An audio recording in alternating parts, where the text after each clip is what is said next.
Matt Scott, welcome to the Tourism Matters podcast. Thank you for being here with me today. Thanks very much. It's great to be here. Thank you. Now, joining me from Adelaide, yes? Yeah, exactly. Yeah, it's hot here in Perth. What's the weather like in Adelaide? Oh, it's not too bad today. It's been pretty hot and sticky the last couple of weeks, but it's a bit sticky. more manageable today. Yeah. We've had a very unusual summer. Yeah, it is unusual for Adelaide. Yeah, it started off very wet and cold, but we're well in the midst of summer now. Wishing for the wet and cold. Yes. Before we get started today, I have a couple of quick get-to-know-you questions so me and my audience can understand Matt Scott a little bit better. Sure. So, when you're on an aeroplane, selecting your seats, aisle seat, middle seat or window seat, Matt, where are we?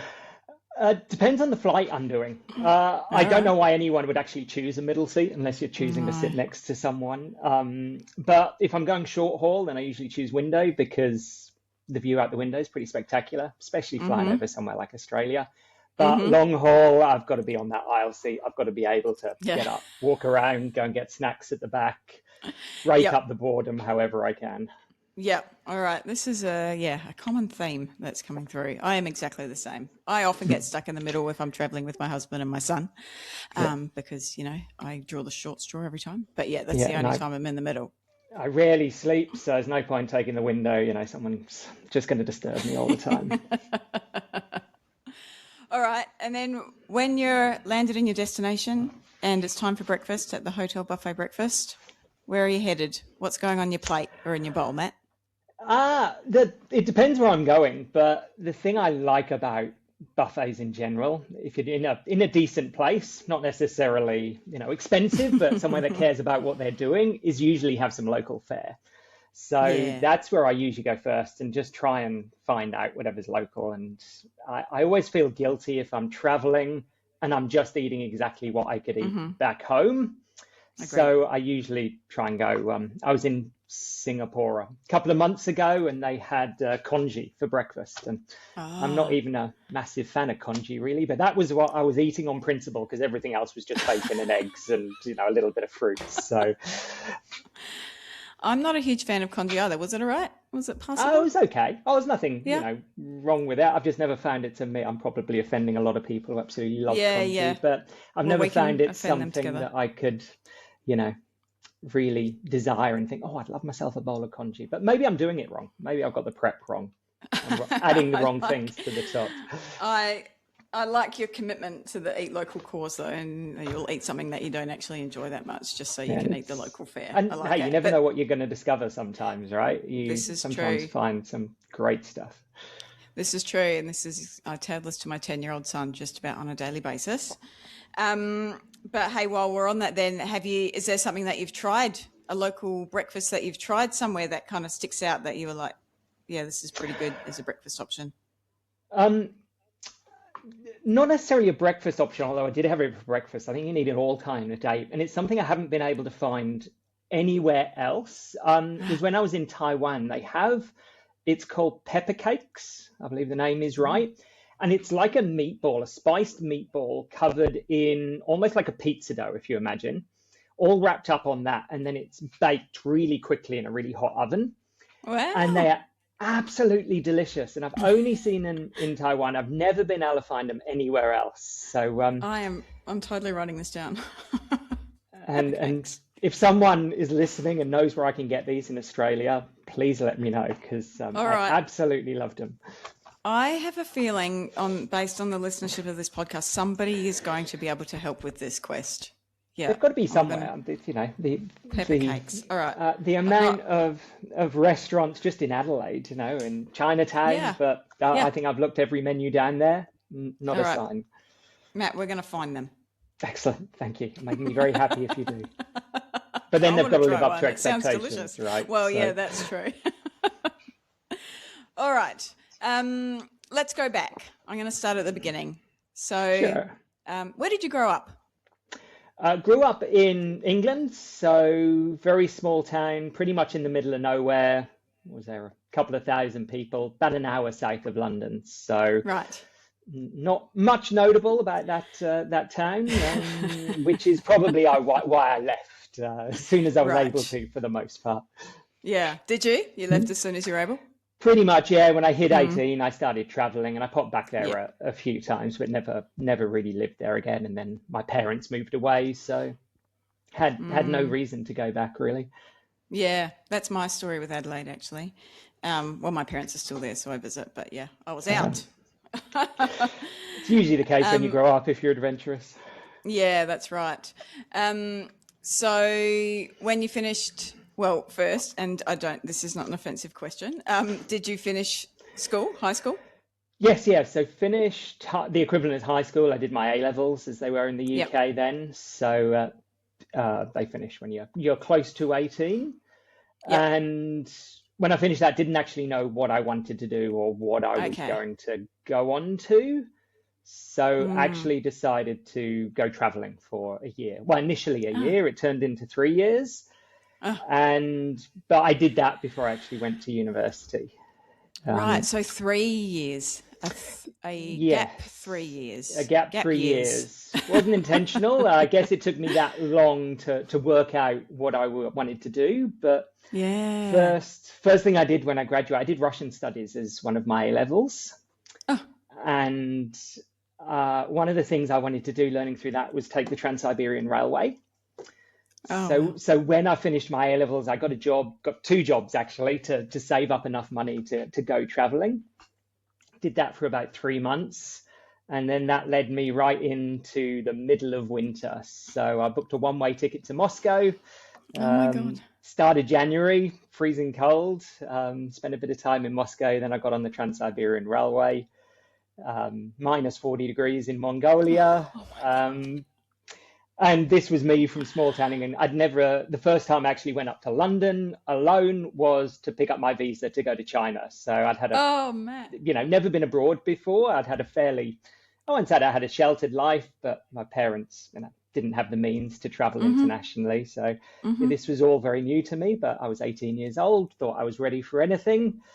And, then I arrived in Beijing train station at about 5 o'clock in the evening, and massive culture shock, all these people. I was trying to follow a little Lonely Planet map to get to my Oh my God. Yeah. hotel. We've all been And there. oh, we've all been there, haven't we? And you quickly learn that those maps are great as a guide, but they don't show Yeah. every road and avenue. And I didn't know that at the time. So Uh, I think it took me about 4 or 5 hours to actually get to my hotel. really? So it was, Character building. yes, it was a real, Um, in at the deep end experience.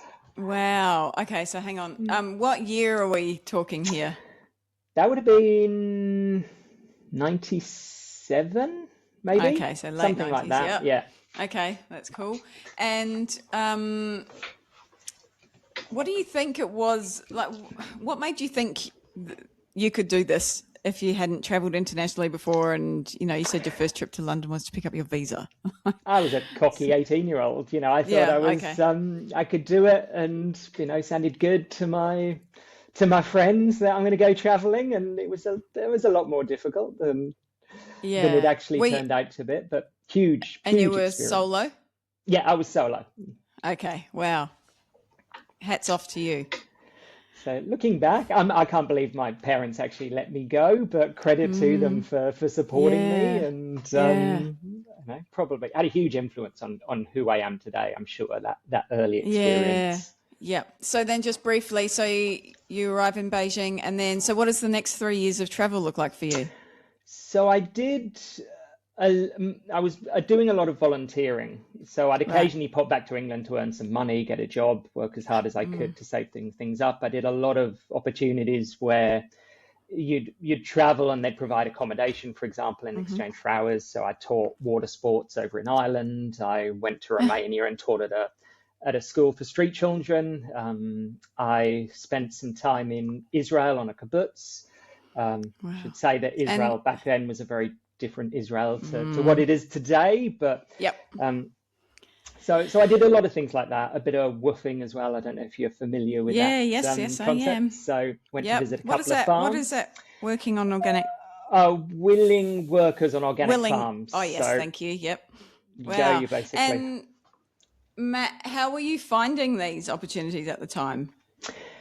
It was mostly, well, it was the days before the internet and social media, and Mm. also really the days before voluntourism. That whole Yep. concept wasn't really there. It was just in its infancy. So for Yep. the most part, there was a good couple of books actually. There was books of volunteering opportunities abroad. The big issue actually had a couple always Oh, advertised in big there. I issue. found a few through there, and things like WOOF was an international organization, so Right. that was helpful. And Right. word of mouth as well was useful. You'd meet travelers and they say, I've just come from this place doing that. And I Yeah. think, yeah, sure, I'll give that a go. Yeah. And just quickly before we move on, so how do you think that those 3 years of working and traveling and volunteering has impacted or shaped you now, as you just said? I think so. None of that. I still had no desire to go into the tourism industry, probably didn't Mm-hmm. even think of it. But I Mm-hmm. think in terms of just being exposed to different cultures, different languages, just some different ways of doing things. I think Mm-hmm. that really helped my outlook on the world, and we'll probably talk about it as I moved into really Mm. focusing on sustainability, Mm. seeing actually what is happening in the world, and Yeah. it's very easy to be blinded to the things that are happening and the people that are less fortunate than you. And yet Yeah. I was exposed to that. And your late teens, early 20s are a fairly impressionable age. So Mm-hmm. I think Mm. that was fairly important in terms of my later development and where I was focusing, as well as my ability just to go Yeah. out and give something a try. Yeah. Probably also a massive confidence boost, I must say, knowing that you can sort of hold yourself out there in the world and I was actually quite shy as a teenager, mm. so I'm actually thinking back, I'm still amazed that I could do that, Yeah. Wow. It was obviously but something somehow I within got you. through it. Yeah. Do you think that did you come back still shy, or had you sort of cracked open a bit? Um, I probably changed a little. It's difficult to remember, but I definitely wasn't the kind of, hugely outgoing, massively Mm. confident teen Mm. Mm. that you sometimes see. Mm. Walking around Beijing, obviously I stood out, tall, skinny, Mm-hmm. white guy. Mm-hmm. And I hated that. Everyone was saying hello to me, and I just Uh, wanted to blend into the environment uh, and no one to notice me. But obviously, very yeah. difficult to do that when you're traveling internationally. So, Yeah. And I think that's just an important point to make then for early career professionals or students or people that are looking at the tourism industry as a career choice. It's not, I think a lot of people associate people that work in the tourism industry as super extroverted and people and, are just sort of, that's just our personality type. And that really is not the case, as you're highlighting here right now, Matt, is that there is, definitely, it's a very yeah, fun industry, and you're always meeting yeah, interesting people. But like in any industry, probably it takes all personality types, I think, to yeah. make it work. Yeah. All right. Thank you. Okay. I could keep talking about 3 gap years, but we'll move on. So 3 years later, you returned to the UK?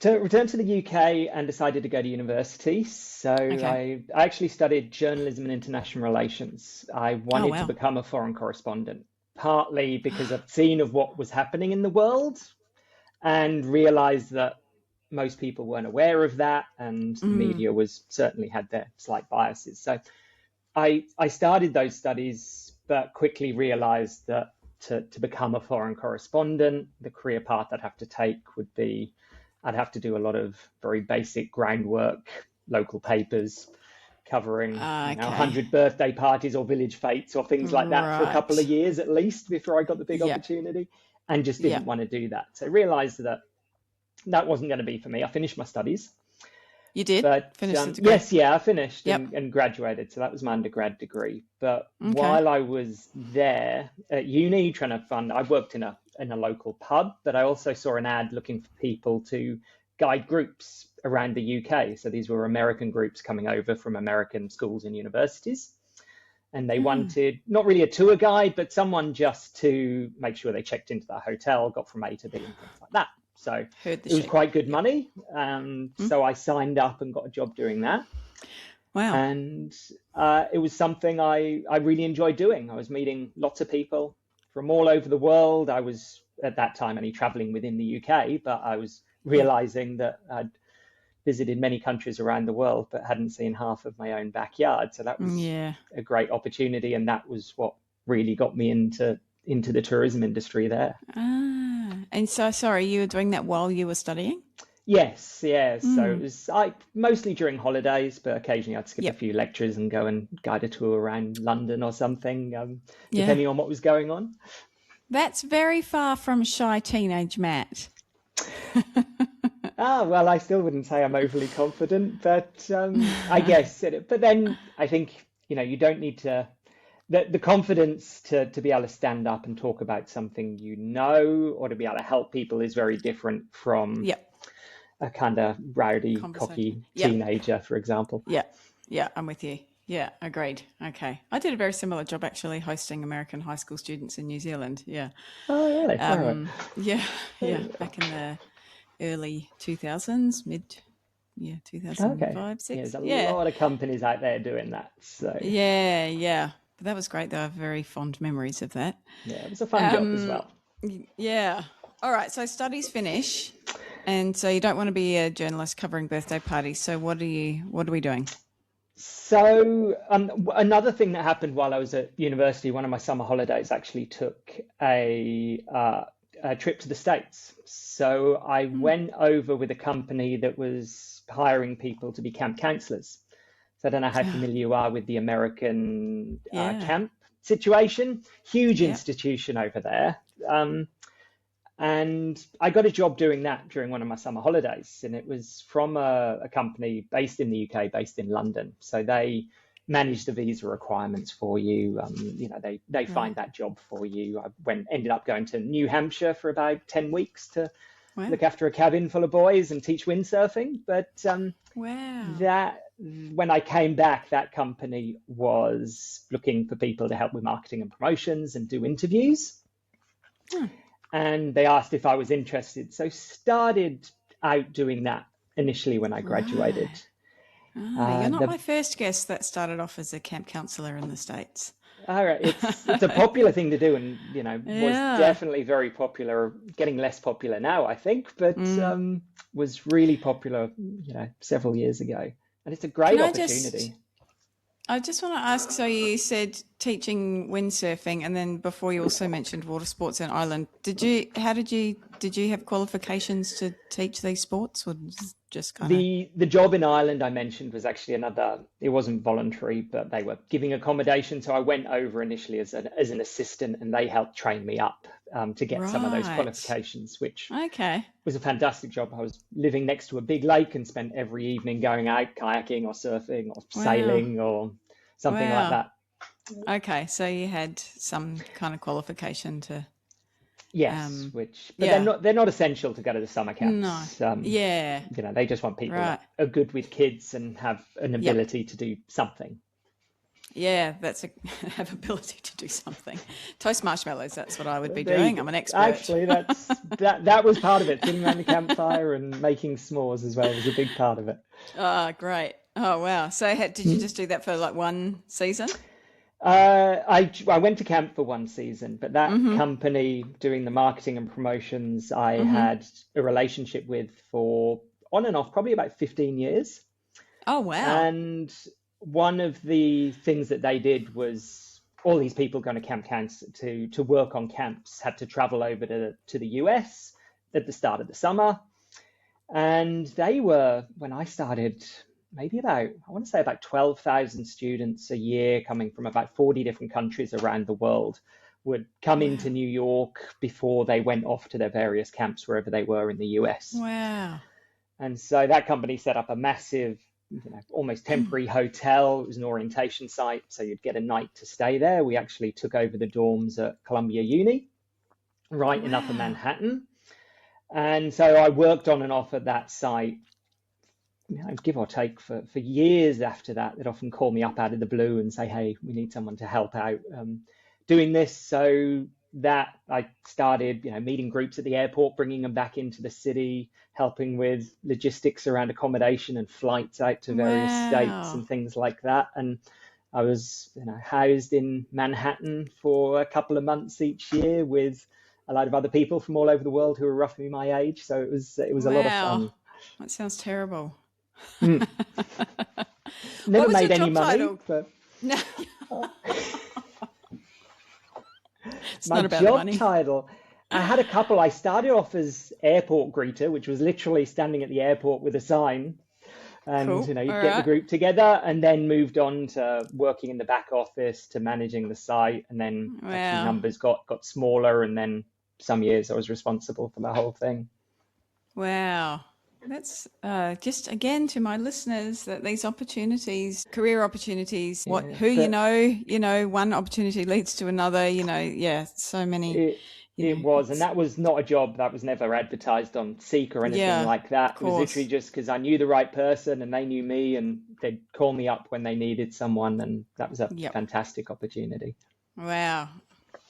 All right. So you're doing that for 15 years, but I expect you're probably doing other things during that time. Yes, yeah. So So, the act all was right. usually in and out between other things. So when I graduated, while I'd been traveling, I'd actually met my wife to be, Oh, and we both like travel. So we actually decided to take a year off and travel, backpack around the world. oh, So wow. through Asia, first time came to Australia, and then South America. So we did that for a year.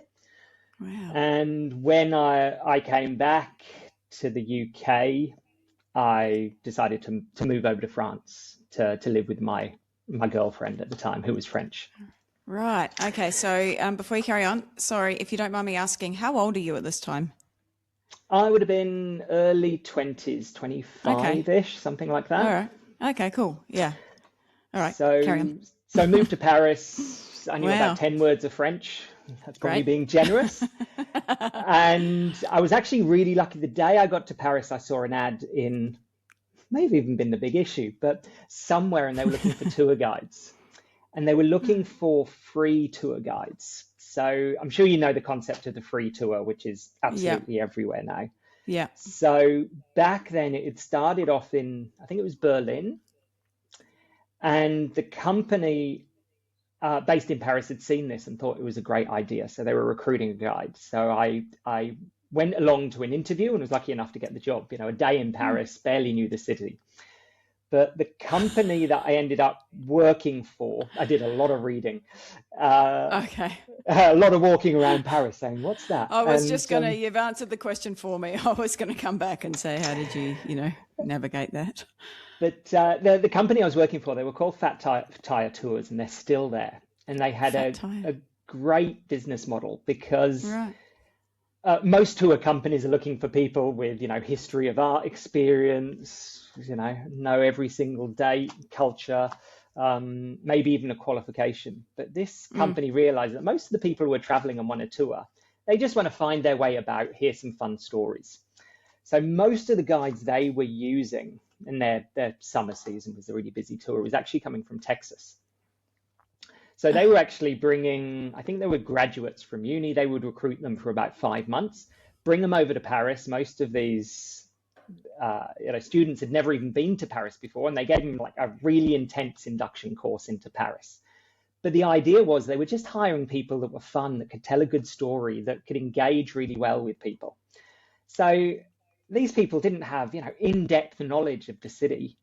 They maybe knew a few dates and that, but they just gave really fun tours. And they're Right. still running to do that. They're still there. They're still one of the highest ranked companies for doing tours in Paris, just because Wow. they did really fun things. But I started off as the free tour guide, which was a new concept they were doing. Hmm. So they'd promote the tours, I'd meet the group, and then beg for tips at the end of the tour. So it was usually a 4 hour Ah. walking tour of Paris. Right. But for Big every for person that tips. came on that tour, I paid the company, it was a couple of euros. I think it was 2 or 3 euros per person. So I needed to make sure I gave a tour good enough that my Yeah. tips would more than cover that. Wow. But I lived in Paris for 6 years, give or take, and worked on and off for that company the whole time. They did bike tours, they did Segway tours, they did niche tours around history or during specific areas of Paris. So Wow. they were a lot of fun to work with, and they were really good in those off seasons when I was touring and other jobs were perhaps a little bit quieter. Right. Okay. So what else are you doing in Paris then while you're there for 6 years? So shortly after arriving, I also applied for another company, which was actually a company that I'd known of for a couple of years. I'd seen this advert for a company looking for tour guides to cycle around Europe, stay in five-star hotels, eat Michelin-starred food, and give wonderful customer service. And I still remember seeing that ad, and I actually cut it out of wherever I found it, and it kind of sat in the bottom of my drawer. And as I was going through and working, I'd occasionally look at that ad and thought, no, hang on, I need this kind of experience and this job and this qualification, but I don't have quite that, that level of experience yet. So let's see where I can go to get that. And then one day I was looking in my drawer and I found this ad and I thought, well, I think I'm there. I think I can do this job. I think I have everything I need. So I applied for this job. It was a company called Backroads. And there's two well-known Backroads. So there's Backroads Touring, which does minibus tours, small group touring primarily around Europe. And then there's Backroads in the US, based out of Berkeley in California. And they do very high-end, or it was at the time, hiking and cycling trips. Right. So I signed up for them. They took me down to Provence for a day-long interview. I passed, and then it was a 2 or 3 week intense training period. It was the best training I've had from any company ever. Okay, can we just stop there? Sure.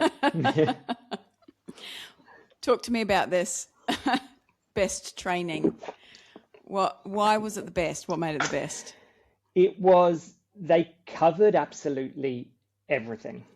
And when you think of the training of most companies, you usually maybe get a day induction, they show you the policy book, and maybe you watch a few videos and that was it. So this training, one, covered every eventuality. We went through every possible situation, everything that could happen, all the different things to think about.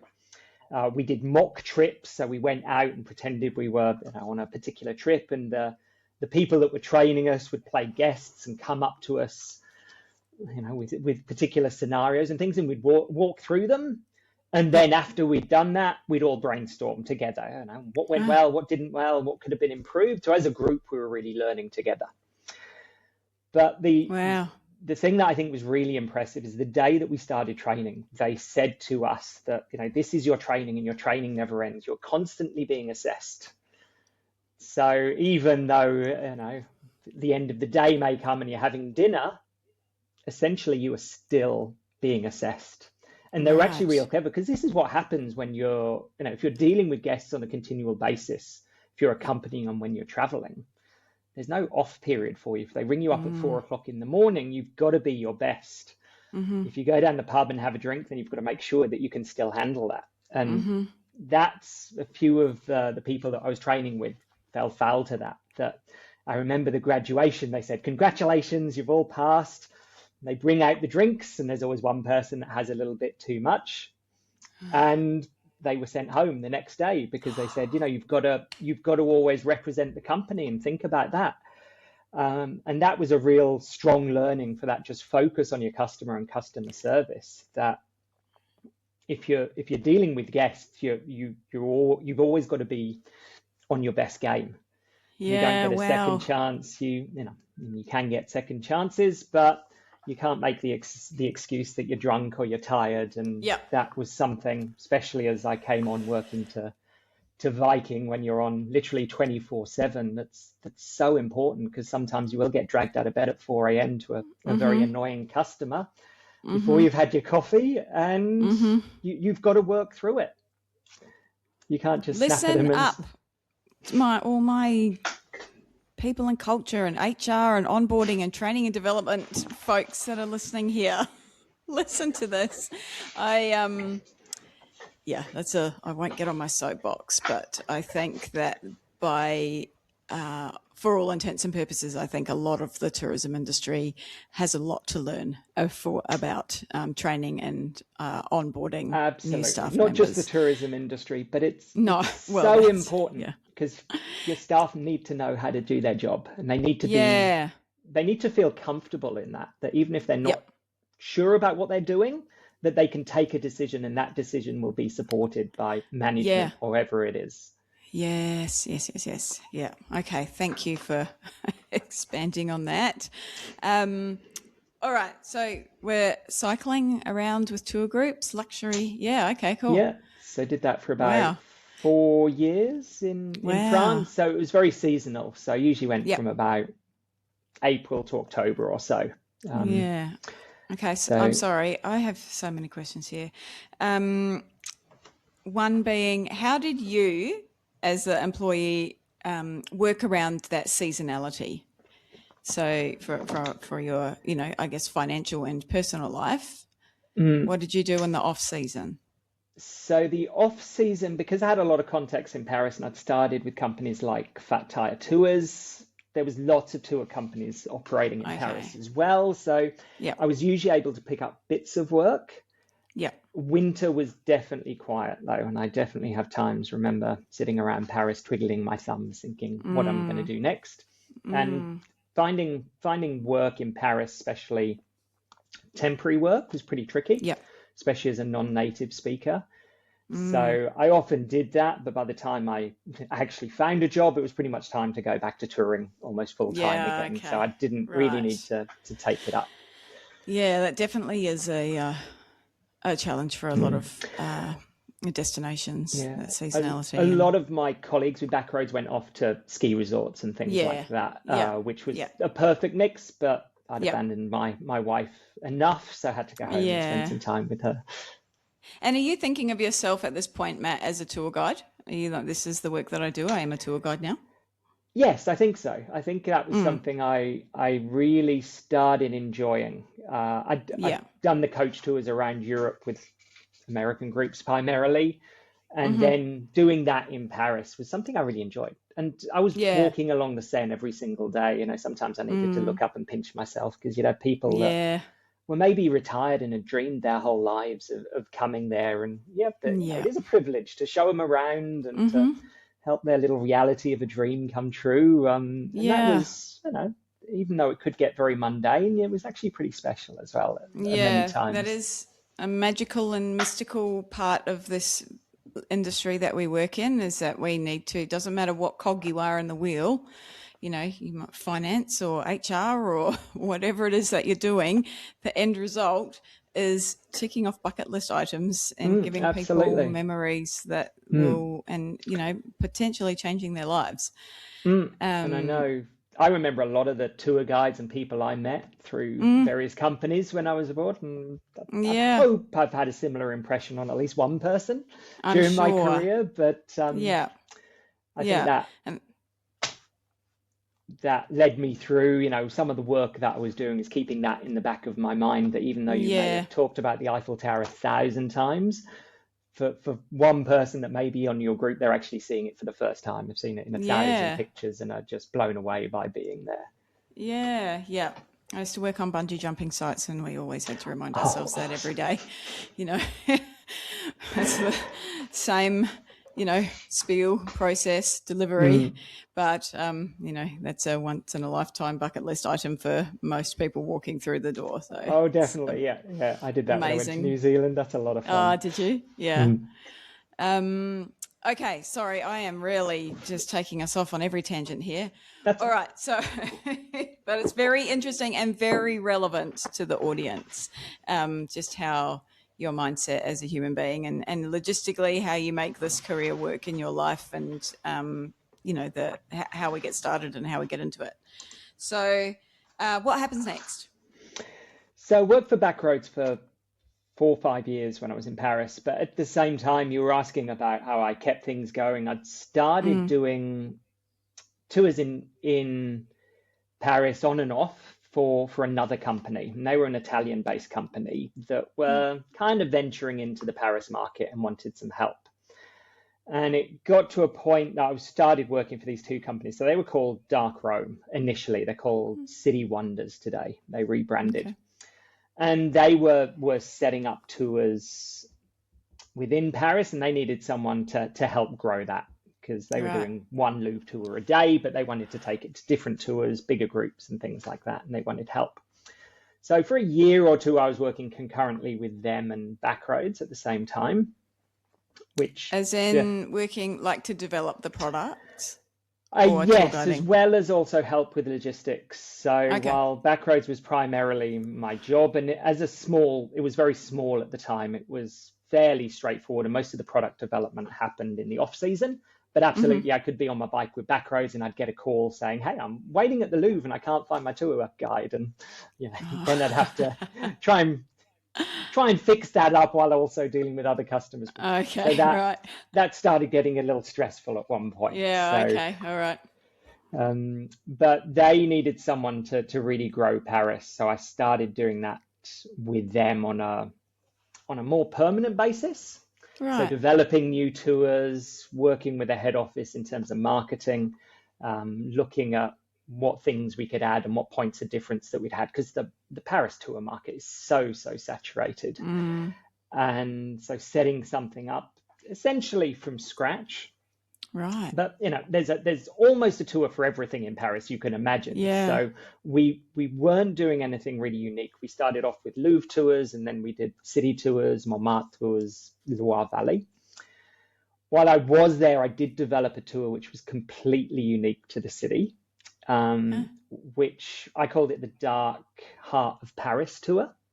Mm. And what I realized is when I was doing tours of Paris, or when you go on any tour anywhere in the world, the fun stories are the really gruesome and horrible ones, especially when you look back in history. And they're a part of every tour. But I realized that there wasn't one tour dealing with that specifically. Right.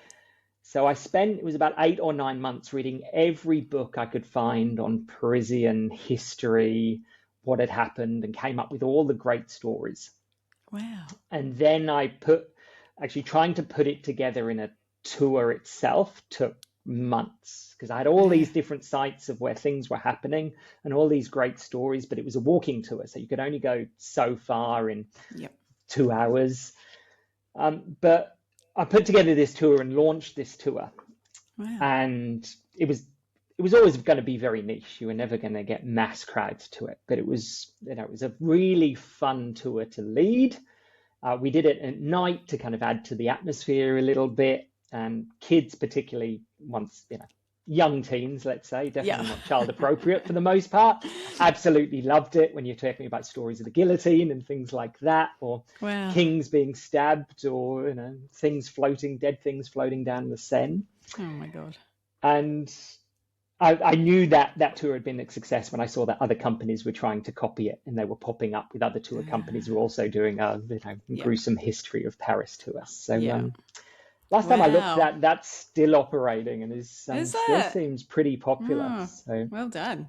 I was very pleased with that one. Yeah, well done. Did the company sort of give you free rein to, roll with that idea? Yeah, that's Pretty great. much, it was kind of a pet project on my own until I actually Right. went, and just the concept was one thing, but bringing it actually together into a tour was hugely complicated, Yeah, just because yeah. of the scope of Paris and the things that were going on. And if you're doing a driving tour, a bus tour, that gives you rein to explore Yep. more, but walking is quite difficult because you can't go too Yep. far without having a story or something to stop at. But at the Yeah. same time, you can't go for kilometers dragging people around. So condensing that Yeah. was tricky, but presented it to them. They told me to run with it, and I think Wow. it was really well received. Well done. All right. So how long are you in that role for, sort of more product role? Well, it was basically everything. So it was product, it was doing the Yeah. operations, it was bookings, Right, it was right, right. everything that was happening in Paris, In because Paris, okay. we had about 50 guides on our books, Wow. and they had offices based in Italy and Dublin as well. Their reservations were, but I Oh. was the only person on the ground in France. So as that started to Ah. grow, I was trying to do everything there as well as product. I Okay. was also running along and still leading some tours myself as well. Yeah, right. Which I must also say, this is very common in this lovely industry of ours, is that your one hat. You do everything. There is no one hat, No. which is And for me anyway something that I just adore. Not being, it so gives you in my variety at box. least. Yeah, yeah, variety. Yeah, that's And very there's true. never a dull day with jobs like that. No, no, there's not. For better or worse, Matt. For better or worse. Yes, yes. Sometimes worse for sure. Yeah, yeah, yeah. All right. So what happens next? Where are we off to? So then I was off to Australia. My wife Oh, got wow. offered a job in Melbourne. So we'd been thinking about going to Australia for a while, and she thought, well, I'll send off one CV and see what happens. Not really expecting much, but she sent off one CV, and they came back and said, yep, want to hire you, we'll sponsor your visa and bring you over to Melbourne. Wow. So All right. we came over to Melbourne, and unfortunately, as you know, the visa was attached to the job. The job wasn't ideal for my wife. We knew that the very first day when she Oh, rocked up for work and the offices were closed and they'd actually forgotten that she was coming. So that was, an early sign that perhaps it wasn't ideal. So Matt. Okay. and it was a small company, half a dozen staff, and Right. she stuck with it for about 18 months. Wow. And shortly after arriving in Melbourne, I got a job with a specialist selling tours to Europe, Right. primarily Scandinavia and Russia, which a lot of my background would Okay. be. It was called Ben Right. Tours. And it was Ben part of tours. Yeah. the Okay. Ben Tours. It's part of the Cox and Kings group, which Okay. is a massive travel company. Mm-hmm. So I went in as their product manager Wow. for a year. So I was working on developing new tour brochure production and sat with the res team as well. Okay. Can I just double click on that? So can you just give me a little bit more insight as to what that's like working in product development, if Tricky possible? in one word. Yeah. So product development, essentially, it's all coming down to finding new opportunities. So in tourism, that's usually new tours or new destinations. Mm-hmm. So a big part of that was one, looking at emerging trends and what was happening within the market. And the other part was looking at what competitors were doing. So either finding something that competitors weren't doing or something that you think you could do better. Okay. So that And was then a big part of that role. yeah, okay. And then I guess so identifying new opportunities and then right through to creating itineraries and pricing and Absolutely. yeah. Yeah. So usually it would start off with a map. I'd come up with there's not a tour in this northern part of Norway. What could we do? You look at the hotels and things like that are available, possible providers of transport or activities, and then you start joining the dots together. And then you have to yeah, go ahead. I've dabbled a little bit in product development throughout my career, and it is fascinating, the pricing and then negotiating with suppliers. And yeah, it's product development is what I term or key as one of those sort of invisible jobs in the tourism industry. Definitely. No high school student is going, I want to work in product development and tourism. And it is like there's so many opportunities in product development and product teams. And it's, delightfully exciting. And then, I don't know if you did in that role, but, to then have to go and be on the ground and actually, work together on the ground logistics to make things happen. You need a commercial mind. And I particularly have a soft spot for product. Absolutely. And most people enter travel because they like to travel, they like to explore destinations. And that's really at the heart of what you're doing in product. A lot of it is the boring bits of contract negotiation and talking to suppliers and things like that. But a big part of it is looking at pretty pictures of destinations and thinking, how can I add this place onto a tour and put something together? Yeah. So you get to do a lot of dreaming along with that as well. Yeah, and then I guess, like you said, sat with reservations. Then once it's sort of all up and running, your reservations team needs to know how to book it, and the sales team needs to know how to sell it, and so it's Yeah, really like the heart.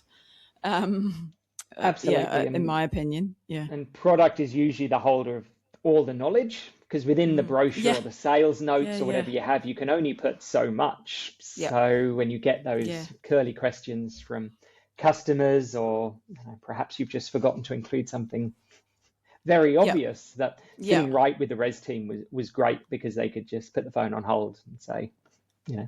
hey, does, Hey, does the Matt. hotel have TVs or something like that? Yeah. Yeah, I love it. So how long were you in that role for? So that was about 18 months. So that was for the Okay. duration of the visa that my wife had while we were in Right. Australia. And then Yeah. because that job hadn't worked out, we decided actually to go back to Europe, Right. Okay. um, which so we traveled for 6 months because we wanted to make sure we saw Australia, never thought we'd come Mm-hmm. back here. Mm-hmm. And we went home via South America as well while we were there to Right. do some Okay. traveling there. So Right. got back to France and we moved areas. We moved down to the Loire Valley, which is the big wine area in France, absolutely Mm. beautiful part of the world. Mm. Wow. And I got a job. We lived in Orléans, was the name of the town. So fairly small town, very difficult to find any really meaningful work, I would say, Right. especially for a non-native speaker. So Yeah. I went back to the tourism route and got a job with Viking Cruises. So Right. working off In one of that their in the town. ships. In that town. No, so I was actually based in the south of France with Viking. So I'd Okay. need to travel Right. from that town to the south of France, hop on the TGV every time I went to work. So Right. the cruise industry was usually I was doing 6 weeks on and 2 weeks off. My wife is Right. still with me, um, amazingly, but she put Yeah. up with me Wow. going for that. She's very patient and Look, supportive, the but whole distance makes the heart grow fonder, as maybe that's what it is. So what was your role with Viking Cruises? What was that job? So I was essentially responsible for the entire ship and the guest experience.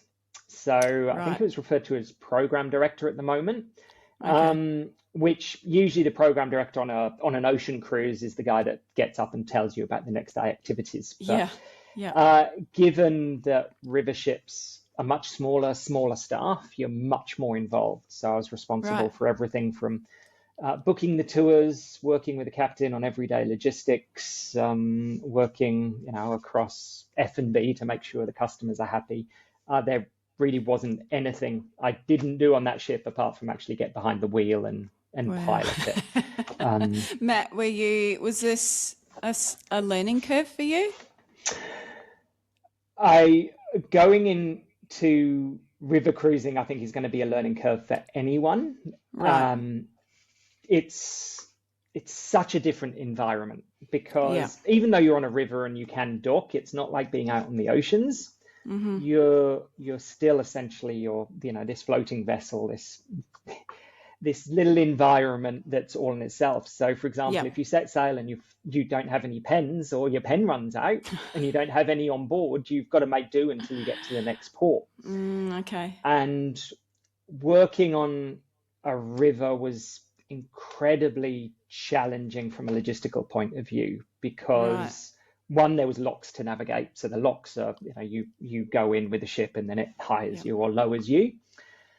But if you're behind another couple of ships, that could sometimes take 2 or 3 hours to get through. Right. So depending where you are, suddenly you're seeing your whole afternoon activity, your afternoon tour going out the window because you're stuck behind Right. 4 other river ships. And Right. then you have to try and rearrange everything, Yeah. assuming and guessing the time that you're going to be at your destination, but actually Yeah. not having any idea. And Yeah. then things Wow. like flood or low water level would come into that, where you actually couldn't proceed upriver. So you needed to rebook everything and look at how you could continue things. And Yeah. all at the same time, you were very visible on the ship. You had just the day-to-day operational questions from guests about anything and everything. So Right. it was incredibly full on. It was 15-hour days, If a Wow. great day was if I got 5 minutes to have a coffee and not sit Oh, in front of man. my computer. I was usually grabbing Wow. food on the go. It really didn't stop. Yeah. And so it was professionally absolutely huge because I was doing so much and learning so much. Yeah. And, we were on a ship, we were left essentially to our own devices because even Right. things like communications were difficult. So you couldn't necessarily just get on the phone to your boss and say, hey, this is happening. Can you help me out? A Oh, lot of the okay. time you were just out of comms. So you had to work it Right. out for yourself, even in some very difficult situations. Yeah. Well, Um, I'm sure all of your tour guiding experience was it, very helpful in this, it with logistics and last minute hiccups and yeah. definitely helped, but the Mm, cruise, the river cruise environment, I've never done the ocean cruise, is yep. very unique, and it was a Mm, great challenge, uh, mm, but also very difficult at the same time. And right. especially some Yeah. days you'd maybe get a call at 4 o'clock in the morning and something was happening, and you just think there's actually no way to solve this. It's going to be a disaster. But Yep. you'd work through the process, and at the end of the Yeah. day, you'd make it there to survive another day. And it was always Yeah. incredibly rewarding. And the best thing Yeah. was if the guests never even knew that you were dealing with a Well, million different problems, that was when you were like, yeah. great. Yeah. Look at me. I'm sure it's a roller coaster. I'm doing it. I'm doing it. No, this is a It is disaster. absolutely. Look And you're doing that look on at me 5 hours go. sleep a night. So Oh, well, thank you for that insight. Like I said before we started recording, I haven't had anyone from the cruise industry, and I know you're saying river cruise is different to ocean cruise, but still, it's it is yes, very it's a huge learning opportunity to get into yeah, really any activity, even if you're going in as, on the bar yeah, or rooms or whatever department, you're even exposed to lots there. So it's a great opportunity to get that experience. And if you yeah. do want to try, because it's such a contained field, if there's someone, a waiter falls sick, then they're going to need to find someone within the ship. They can't call someone Ah, in. okay, So yeah, of if course, you're keen and willing and wanting to put on your hand and say, hey, I'll do it. yeah, okay. Yeah, right, And I'm useless in a restaurant, but did that many nights. yeah, And so wow, great way to get experience if you want to build your career. And I think yeah. if you come from the cruise industry, or at least I know I do, if I've seen anyone and I'm recruiting someone that has cruise on their CV, I'm like, I know what you're capable of. Ah, You're that's interesting insight. you're good, because it is very challenging, and you don't have the option to just go home, close your door really, and forget about it and have a weekend to recover. Yeah. You're almost constantly on the go. Ah, yeah, I might have to get some other cruise professionals on the podcast. I love watching like it's terrible those like mega ship documentaries where you see like behind the scenes and how the cruise ships work. I just Oh, they're love watching them. crazy. Yeah, The yeah. logistics behind it Oh, is yeah, just it's amazing. unreal. Yeah, And the ship I was on had 200 guests, which is still pretty significant when you think of just bringing yeah. food on. But when you're dealing with 6,000, I don't even know where to begin. No, yeah, it's so It's a fascinating. totally different scale. Yeah. All right. Well, thank you for that insight.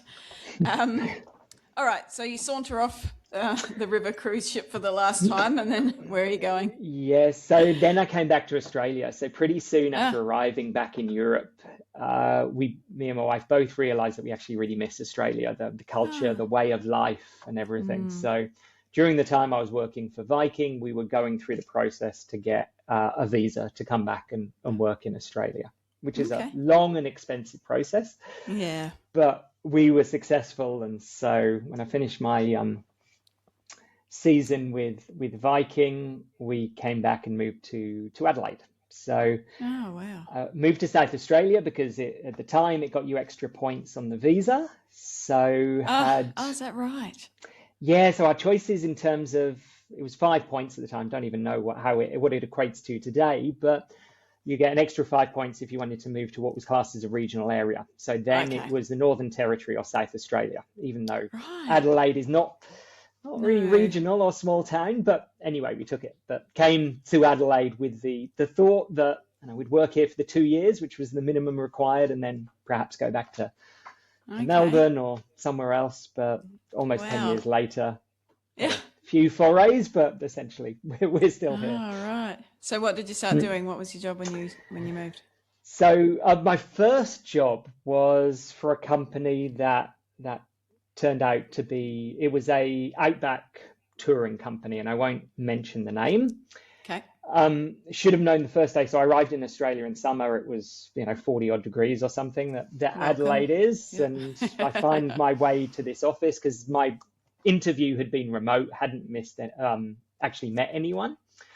And this office was actually in the back of a warehouse, literally still a warehouse, 40-degree day, no air conditioning, hot tin roof. No.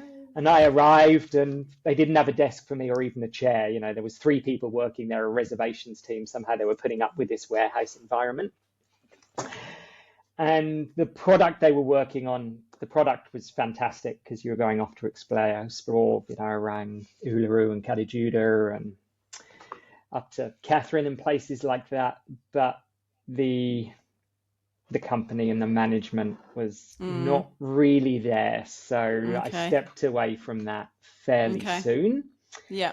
And got a job at Adelaide Zoo. Oh, wow. So, which is very different. And that was a really interesting place to work. I had my office overlooking, they had 2 hippos at the time. They've both died since, but had an office overlooking the hippo pond. So I'd often look up from my desk and there'd be a big hippo yawning at me, which was absolutely fantastic. God, cool. What was your job there, Matt?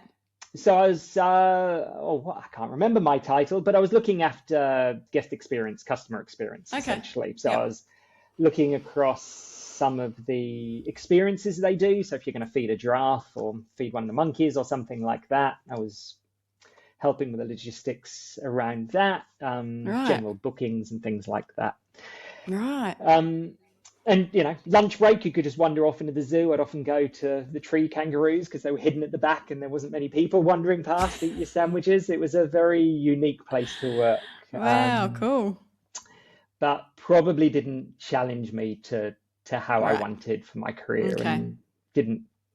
It was a fascinating environment, but in terms of my career, wasn't doing what I wanted. So saw a job advertised for a holiday, mostly wholesaler. They do retail as well, called Holidays of Australia. So a little bit of international, but primarily trips around Australia, either by rail, cruise, a little bit of everything they were doing, short breaks, overnight trips. So I got a job there as their product manager and was there for 3 and a bit years, I think. Oh, wow. And that was, I'd been in Australia maybe 2 years at that point. So I was still fairly new to Australia, but I got to really discover and explore Australia through a lot of that job in terms of looking. And from a product perspective, it was great because I knew what I wanted to explore and see in Australia. Yeah. So I was able to put some of that in the tour because working in product or that itinerary design, sometimes it's very difficult to put yourself into the shoes of a visitor and think, what do I want to see? Because if you're, like working in Paris, I see the Eiffel Tower every day and, you can get a little bit jaded, but you really need to be able to put yourself in the place and say, what do I want to see as someone who's never been here before or are doing it as a second trip or whatever may be appropriate. And that can be tricky, but within that job, for the most part, I was working on things that I didn't really know that well. So I was able to explore, put together something. I got to travel a lot in that role, which was fantastic. Wow. Oh, great. Also got to plan my own personal trips at the same time through a lot of that. They're like, Matt, why have we got this random tour? That's just like, and just some places Matt wanted to go. I did fall foul of that occasionally, because you do get passionate about things you like and you start putting together something and then you actually look and you're like, who's going to book this tour except me? So that's when you remove it, and think, hang on, let's take a little bit more of an objective look at what we're actually going to market and sell. All right. And then at some point, it must be soon. So what year do you think this is roughly? That would be around it was just before COVID. So about 2019, I finished in that job. They restructured. And unfortunately, I was made redundant there. And then from there, I did a little bit of consulting for a while. Oh, yeah. on and off just while I was looking for something. And then we Yeah. started coming into the fun old COVID years, which was Mm, not great for the industry. So no. Yeah. I I did find a great role though, which was based in Victoria, so based at Port Fairy. So I Okay. don't know Yeah. if you're familiar with Port I Fairy, am. end of the Great Yes. Ocean Road, Yep. absolutely beautiful place. So they were Yep. looking, local council was looking for someone to manage tourism and economic development, not just for Port Fairy, but the entire Moyne Shire, Right. which spread to places like Koroit and out into regional Victoria. Right. So moved down there with the intentions. My wife actually stayed Oh. in Adelaide, and we thought we'd pop back and forth every couple of weeks and see each other. But then the borders locked down with COVID, so I was starting this new job and was forced to work from home. So I was staying in this grotty B&B, Oh no. and we were shut out of the offices for about 9 months, I think it was, in Victoria. So new Wow. job, new community, impossible to meet people, make Oh friends, no. connect with your colleagues in this little B&B sitting at my desk with my little computer to myself. So not the greatest start. And if you think about trying to promote tourism during that time or economic Mm, development in terms of getting people to businesses was very challenging. mm. Oh, And that. the saving grace was Port Fairy is just such an incredible place. I could walk Yeah. from my B&B over to the ocean, down to the island. Yeah. It was an incredibly beautiful town. So And also, going out for my 5K. oh, yeah. Well, I think arguably Victoria probably was worst hit with, lockdowns, etc. It as well. was. So yeah, Everyone back in Adelaide was living their best life, and yeah, I was like, yeah. yeah, I'm getting can't go out again Wow. today, and it's going to be months. So it was about 9 months, I Yeah. think, at least before the borders opened up, and I was able to get Yeah. back and see my wife. Oh my And goodness. had to rush across the border at midnight because it looked as if it was going to close again. So I Oh. literally crossed over into SA at about 11:50, I think, Oh my during the goodness. time, and they were just constantly opening and closing. So I was able to work Yeah. from here for some of that time, but Yeah. that was a challenging work environment. And really, Yeah. I was on a 2 year contract, and really only got back into the office about 6 or 8 months before the end of my contract. So Wow. was pretty much Wow. winding down when I actually finally got face to face with my team Oh and my really got to goodness. meet businesses and things like that. Yeah. All right. And then so the contract ends and you're out of there? Yes, yeah, I realised that regional Victoria was not for me, Yep. especially given what had happened, and decided to Yep. come back to South Australia. And as much as I loved working there, it was a great job, but came back to Adelaide and saw a job with what I'm doing now, which was Many Rivers. So this was economic Okay. development. So working with First Nations communities directly to help them build up businesses. Right. And a lot of that is focused around tourism, because if you think Okay. of where a lot of First Nations communities are located, beautiful areas, there's the cultural, historic, musical aspect there, which is just incredible and is not talked about nearly enough in terms of Australian tourism here. We need to do a much Yeah. better job at really promoting this incredible Agreed. culture that we have. Um, so I joined them, and so that job involves I travel out to communities for a couple of days each week for the most part, work directly with the board members, elders, management there, thinking about what can we offer, what businesses can we develop, what Right. challenges do you have, what's standing in the way of you doing that. And a lot of that Wow. still focuses around tourism. So Yeah. Is everything from this B&Bs to cultural tourism. right? Just in South Australia or nationwide? The company is nationwide. I Yeah. work just within SA, Right. but there are my colleagues going out to all those incredible parts of Australia, which are incredibly remote. Yeah. Can I ask then, what what are the challenges currently for developing, or what's standing? Yeah. What are that's the question. What are the challenges then for like First Nations tourism product?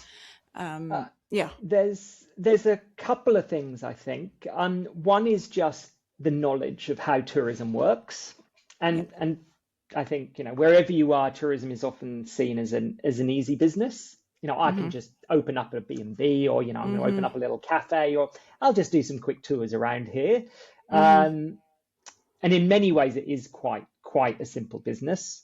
But if you want that business to grow and to really thrive, the knowledge you need is really complex. And it's quite a difficult industry to get to grips with. It relies a lot on networks, understanding how markets work. If you think of things like international distribution and commission, that's really difficult. So coming up with an idea of a cultural tour or a tour around country is very simple to do. But really to then develop that and market that and promote that and ensure you've got the consistency and reliability behind it is really quite challenging. And then also, I guess the logistics in, if you're working in remote communities, There definitely is that, yes. And it's working around those. And what I work on isn't purely only tourism. Sometimes it's other business opportunities, but that that tourism aspect is that the industry needs it, and it's something that every community I work with wants. But getting to grips and knowing how that works. Oh, absolutely, yes. I think when you think of just the heart of what's, at least the communities that I've had contact with, they've got incredible culture, care about their country, have an incredible history to share, and that's often what I love about the tourism industry. You just need a story to tell, right? You can go anywhere in the world and you will pay someone to tell me, what is it like to live here? Show me how to make your national dish. Whatever it may be, you don't need necessary skills to do that part, but it's everything that comes after. So finding partners that can help with that is really helpful, but making those links and getting those working can be quite challenging sometimes. And especially in regional areas, it just enhances all those difficulties of getting a workforce, getting reliability, the weather that comes with it. Seasonality.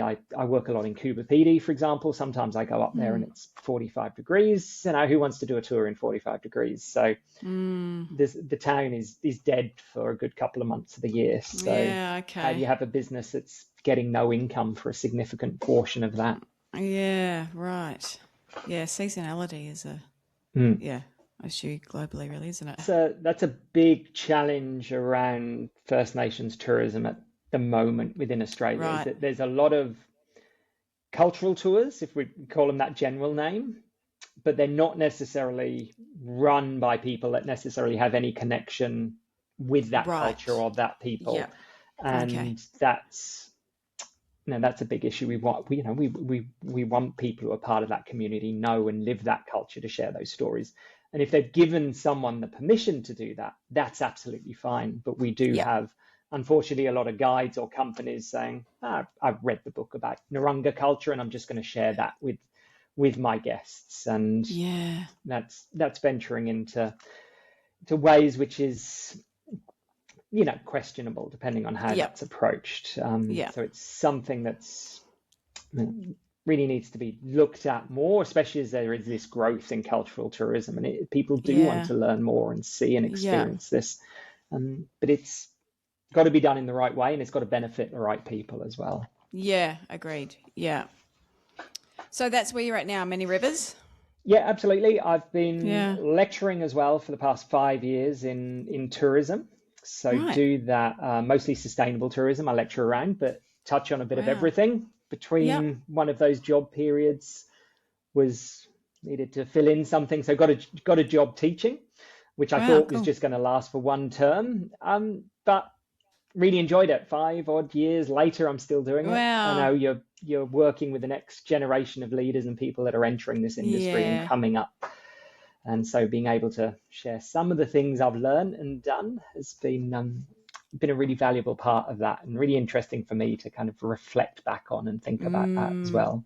Is that are the students studying tourism or are they studying sustainability? They're tourism students for the most part, with sustainability as it's an elective, unfortunately, for the most part, which I don't think it should be, but that's one of the additional courses that they can do. So this question might go nowhere, but what are sort of like two or three sort of top things that you might say to students, that are wanting to get started in their careers or make the next move in their careers in tourism? First thing I say is keep a lookout for job ads. Always read job ads, not just for the jobs that you're wanting to do now, but the job that you hope to do in 10 years' time, what you're aiming for. Because knowing what it takes to be, CEO or product manager or restaurant, whatever you're hoping to do, can really help guide your career, because you never know what opportunity is going to come up or what chance you'll have to get a little bit of an experience in something or other, or you'll see a company which is perhaps specialist in an area. And if you know that that's going to help lead you to where you want to get, then it's great to be able to go, I'll do it. I'll take on that. Sometimes it's not as valuable as it does, but at least having that end goal in mind is absolutely fine. Yeah. Second thing I say is it's absolutely fine to have no end goal in mind. I certainly haven't had one, and probably still don't have one. I've been kind of, going from here to there, mostly by chance for the most part, or following something that I think is interesting. And I think that worries a lot of, late teens, early 20s. And I think there's a lot of pressure sometimes from family or friends or peer groups that you should have this goal. And I would say it's absolutely fine if you don't. And I'd really encourage them to follow their passion, do what they want to do, even if it's different from what's expected or what's normal. If you want to do something and you think you believe in something, just go and do it. Don't put it off. If you've got the opportunity to do it, work out how to do it later. I think Richard Branson's got a great quote about saying something like that. Yeah. If you've got an opportunity, you take it and then work out how to do it rather than say no, which I think is a great mantra to live by. Yeah, I agree. Well, that probably is a really lovely place to wind up our conversation. Have you got anything else that you might like to add at the end here, Matt? Either, for our listeners or something that, go for it. Well, I'll just add it in. We haven't really talked about it specifically, but just the aspect of sustainable tourism and sustainability in the industry. Yep. It's a bit of an oxymoron in itself, sustainable tourism, given that we usually hop on planes and generate huge amounts of carbon to get to wherever we're going. But it's something I think we need to look at as an industry and constantly be aware of. It shouldn't be a niche. It should be in everything that we do. Thinking about that impact that we're having, who we're affecting, how we're affecting them, who's benefiting, and are the benefits going to the right people? We've got quite a few challenges in this industry, not just related around sustainability. And I think if you're thinking of coming into this industry, even if you're a veteran in this industry, it's something that you've got to constantly look at, is thinking about what are you doing, how you're doing it, and who is it affecting, and what can you do to reduce those effects? Yeah, and not only, I guess, as career professionals, but also for all those business owners and entrepreneurs out there that, run their own small businesses. There's infinite resources out there from, either sustainability consultants, but also so many free resources from state tourism organisations or regional tourism organisations. Absolutely. I know, having worked for one, and also from Tourism Australia, how you can. Yes, they got some great resources. Yeah. And it's tricky to do. Sustainability is complex in any industry, and the more you look into it, the more difficult it gets. But that shouldn't mean it should be ignored. It's got to be something you've got to at least be conscious of and be thinking about. And if you're a small business owner, you've got a million other things to work on, and you can do, but you still need to be thinking about, am I doing the right thing? Yeah. As much as you can. Yeah, I completely agree with that 100%. Thank you for adding that at the end. We didn't really talk too much about sustainability. Is there anything else that you'd like to add? No, I think I've taken up more than enough of your time, Carmen. So no. Thanks very much. I really enjoyed the chat. Me too. That was a fantastic. I've got so many notes here, the other tangents I could have gone on. But thank you so much. And I will pop your LinkedIn profile in the show notes so people can connect with you or reach out to you if they would like to Yeah, connect or learn absolutely. more from Please you. do. Yeah. Yeah, always All love right. to have a chat. Oh, it was fantastic. Thank you so much, Matt. You're Appreciate you being welcome. here. Thanks for having me. All right. Thank you. See you later. Thanks, Carmen. See ya. Bye.